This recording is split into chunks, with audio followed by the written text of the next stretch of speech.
Radyo natin nationwide.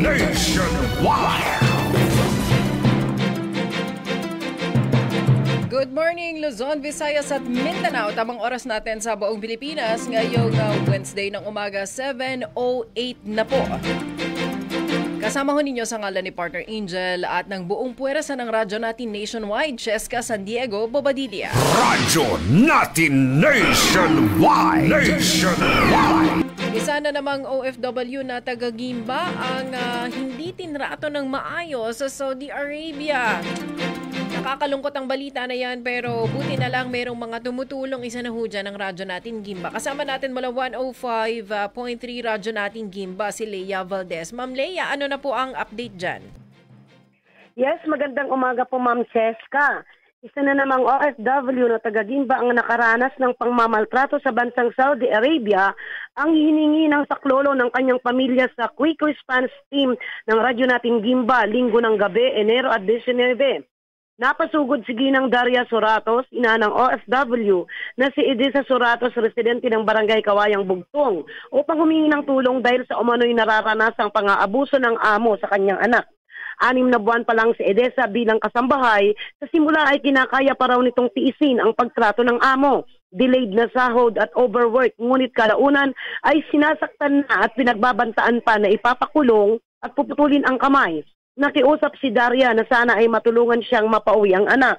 July 2024 nang umalis si Edesa sa Pilipinas upang magtrabaho sa siyudad ng Taif, Saudi Arabia sa pamamagitan ng Forza Global Services Incorporated. 2 linggo pa lamang ito sa employer ay nakaranas na ito ng pananakit na agad nitong ipinagbigay alam sa kanyang foreign agency na Michelle Abderrahman Al-Gadan. Ngunit sinabihan siyang nahuhumsik lamang ito. Kamakailan ay nagpasok lolo na ito sa kanyang local agency dahil sa lumalalang sitwasyon at sa chat. Sinabihan nitong humintong magtrabaho at magkulong na sa kwarto upang ma-pull out siya ng mga ito.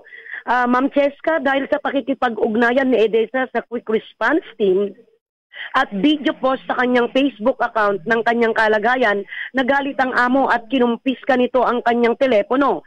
Pinabura ang post, kinalkal din umano ang kanyang gallery at messages.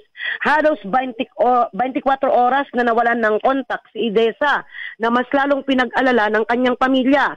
Bago kasi naputol ang komunikasyon sa kanya, humihingi pa ito ng saklolo dahil sa pagwawala ng among na babae. Kaagad naman nakipag-ugnayan ang radyo nating Gimba, katulong ang Quick Response Team sa agencies ni Edesa. Ang Forza Global ay hindi sumasagot sa tawag.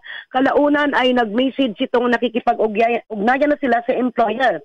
Binigyan ito ng 48 oras upang maibalik ito sa agency. Habang ang kinatawan ng Michelle Agency na si May Satori ay sinabihan pa ang team na hindi makapaghintay ang ina ni Edesa. Sa update, kasabay nito bumiyahe papunta sa regional ng Department of Migrant Workers, Region 3 sa Pampanga ang pamilya ni Edesa upang mag-file ng repatriation para makauwi si Edesa ng Pilipinas. Muli naman nating nakaugnayan si Edesa kahapon, 2:00 ng hapon, at sinabi nito ang magandang balita na bibiyahe na ito pabalik sa agency na nasa Riyadh. Ipinakita rin nito ang bus ticket kaya kahit papaano ay nakahinga sila ng maluwag dahil hindi napahamak ang kaanak. Nasa 10 oras ang biyahe ni Edesa at inahasang darating ito sa kanyang agency kaninang 2:00 ng madaling araw. At yan ang balita sa oras na ito mula sa radyo natin 105.3 Gimba, Nueva Ecija. Ako si Leia Valdez, nagbabalita para sa radyo natin nationwide. Maraming salamat Ma'am Leia. Keep us updated dyan sa issue na yan.